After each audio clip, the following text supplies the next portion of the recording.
विजयराज दादा डोंगरे यांनी आष्टी जिल्हा परिषद गटासाठी केला उमेदवार अर्ज दाखल। आष्टी व खंडाळी पंचायत समिती गणमधून अनुक्रमे डॉक्टर अमित व्यवहारे व गणेश मुळे यांनीही अर्ज केला दाखल। यावेळी ज्येष्ठ नेते मनोहर भाऊ डोंगरे, जिल्हाध्यक्ष उमेश दादा पाटील, मानाजी बापू माने यांची प्रमुख उपस्थिती। सोलापूर जिल्हा परिषदेच्या निवडणुकीसाठी अर्ज भरण्याच्या शेवटच्या 3 दिवसांमध्ये आज मोहोळ तालुक्यातील आष्टी जिल्हा परिषद गटासाठी जिल्हा परिषदेचे माजी सभापती विजयराज दादा डोंगरे यांनी आपला उमेदवारी अर्ज दाखल केला असून याचबरोबर आष्टी पंचायत समिती गणासाठी श्री डॉक्टर अमित व्यवहारे, खंडाळी पंचायत समिती गणासाठी गणेश मुळे यांनी नामनिर्देशन पत्र दाखल केले आहे। यावेळी मोहोळ शहरांमध्ये सगळीकडे राष्ट्रवादीमय वातावरण झाले होते। विजयराज दादा डोंगरे यांनी सोलापूर जिल्हा परिषदेमध्ये अर्थ व बांधकाम समिती सभापती म्हणून काम पाहिले असून मोठा अनुभव पाठीशी असणारे नेते म्हणून त्यांच्याकडे पाहिले जाते।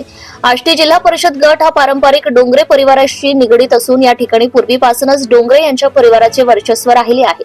या जिल्हा परिषद निवडणुकीमध्ये मला हमखास खात्री आहे की मी आष्टी जिल्हा परिषद गटातून मोठ्या मताधिक्याने निवडून येईल असा विश्वासही यावेळी पत्रकारांशी बोलताना विजयराज दादा डोंगरे यांनी व्यक्त केला।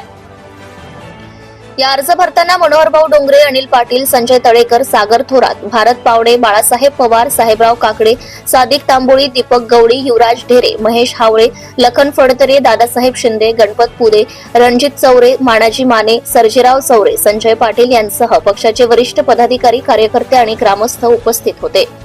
तुम्ही या चॅनलवर नवीन असाल तर सबस्क्राइब करा, तसेच लाईक आणि शेअर नक्की करा।